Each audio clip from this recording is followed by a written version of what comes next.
Hello friends, स्वागत है आप लोगों का मेरे इस नए वीडियो में। आज हम लोग आईवीएफ के बारे में कुछ डिस्कस करेंगे।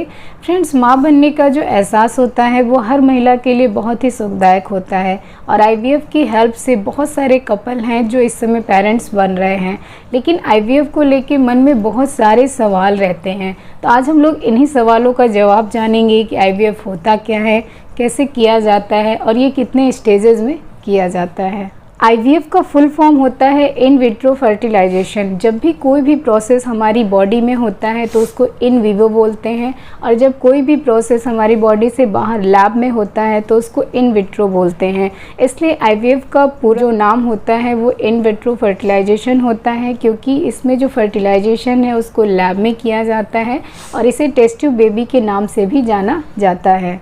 आईवीएफ कैसे किया जाता है, इसके स्टेजेस क्या होते हैं, इसके बारे में आगे जानने से पहले हम ये जानते हैं कि जो आईवीएफ है इसको किन कपल्स में एडवाइज किया जाता है। ऐसी महिला जिनका दोनों फैलोपियन ट्यूब बंद है, या फिर इंडोमेट्रियोसिस की प्रॉब्लम है, पीसीओएस जैसी कोई प्रॉब्लम, सर्वाइकल या इम्यूनोलॉजिकल कोई प्रॉब्लम है, या फिर अनएक्सप्लेन्ड इनफर्टिलिटी है। अनएक्सप्लेन्ड इनफर्टिलिटी मीन्स कि दोनों तरफ की नलियाँ खुली हुई हैं, हस्बैंड के सीमेन में भी किसी तरह की कोई प्रॉब्लम नहीं है, आपके जो हार्मोन हैं वो भी ठीक से काम कर रहे हैं, लेकिन फिर भी कई कोशिशों के बावजूद आपको प्रेगनेंसी नहीं हो रही है।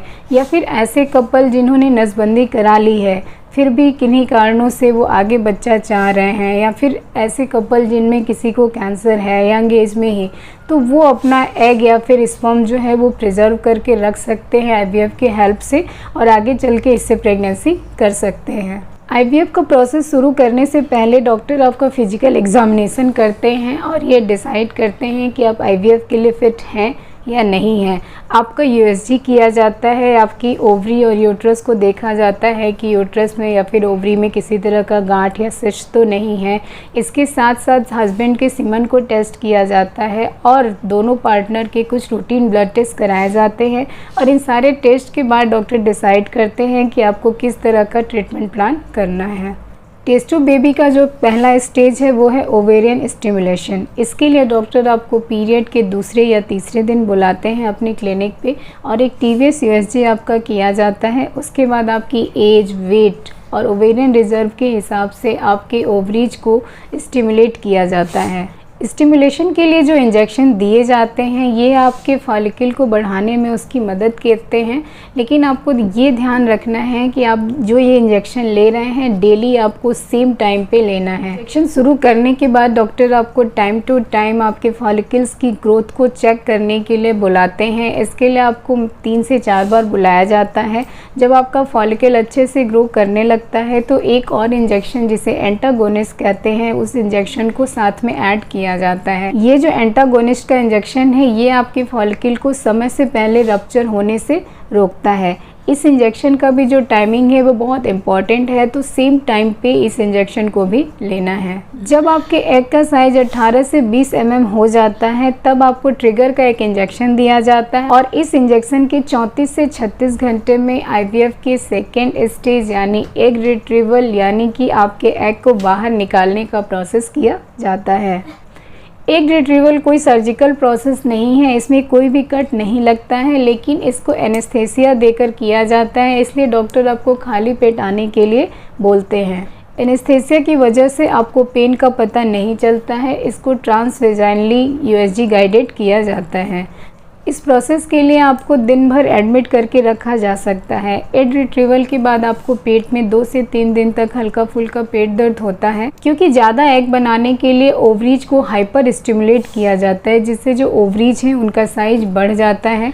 एग रिट्रीवल के बाद जब ओवरीज अपने साइज में आने लगती हैं तो आपको थोड़ा बहुत पेन और डिस्कम्फर्ट होता है। आपके एग को बॉडी से बाहर निकाला जाता है और स्पर्म से फर्टिलाइज किया जाता है। ये जो फर्टिलाइजेशन का प्रोसेस है इसको 2 तरीक़ों से किया जाता है। पहला कि एक डिश में आपके एम्ब्रियो और स्पर्म को डाल दिया जाता है और नेचुरल फर्टिलाइजेशन होता है। दूसरा जो है वो इक्सी इंट्रासाइटोप्लाज्मिक स्पर्म इंजेक्शन होता है। इसमें जो है एक मैच्योर एग में एक स्पर्म को मैनुअली इंजेक्ट किया जाता है। ये मेनली उन कपल्स में किया जाता है जिनमें जो स्पर्म के नंबर्स हैं वो काफ़ी कम होते हैं। इस प्रोसेस के 18 घंटे बाद चेक किया जाता है कि कितने जो एग हैं, ओवम है, वो फर्टिलाइज होके एम्ब्रियो बन गए हैं। जनरली 70 to 80% जो एग हैं वो फर्टिलाइज हो जाते हैं, यानी कि अगर 10 आपके एग को फर्टिलाइजेशन के लिए दिया गया है तो उसमें से 7 से 8 जो एग हैं वो फर्टिलाइज हो जाते हैं। बने हुए एम्ब्रियो का 2 से 3 दिन तक कल्चर किया जाता है। उसके बाद जो एम्ब्रियो है उसकी क्वालिटी को एम्ब्रियो ग्रेडिंग के हिसाब से चेक किया जाता है। इसके बाद आईवीएफ का जो तीसरा स्टेज है वो है एम्ब्रियो ट्रांसफ़र। तो बने हुए एम्ब्रियो में से बेस्ट क्वालिटी के 2 से 3 एम्ब्रियो को आपके यूट्रस में डाला जाता है। यह बिल्कुल ही पेनलेस प्रोसीजर होता है, इसलिए इसमें आपको किसी भी तरह के एनेस्थीसिया की ज़रूरत नहीं पड़ती है। एम्ब्रियो ट्रांसफ़र के लिए डॉक्टर आपको यूरिन होल्ड करने के लिए बोलते हैं और एम्ब्रियो ट्रांसफ़र के बाद आप 15 से 20 मिनट रेस्ट करके अपने घर जा सकती हैं। एम्ब्रियो ट्रांसफ़र के बाद आपको कुछ मेडिसिन्स दी जाती हैं जो आपकी प्रेगनेंसी को सपोर्ट करने के लिए दी जाती हैं। साथ साथ आपको कुछ इंस्ट्रक्शन दिए जाते हैं, जैसे कि अगर आपको कोई माइनर कंप्लेन, हल्की फुल्की स्पॉटिंग हो रही है, पेट दर्द हो रहा है, वॉमिटिंग हो रहा है, कॉन्स्टिपेशन हो रहा है, तो ऐसी कंडीशंस में आपको क्या करना है। और कुछ वार्निंग साइंस भी बताए जाते हैं कि अगर इस तरह के कोई भी सिम्टम्स दिखे तो आपको तुरंत हॉस्पिटल में कॉन्टैक्ट करना है।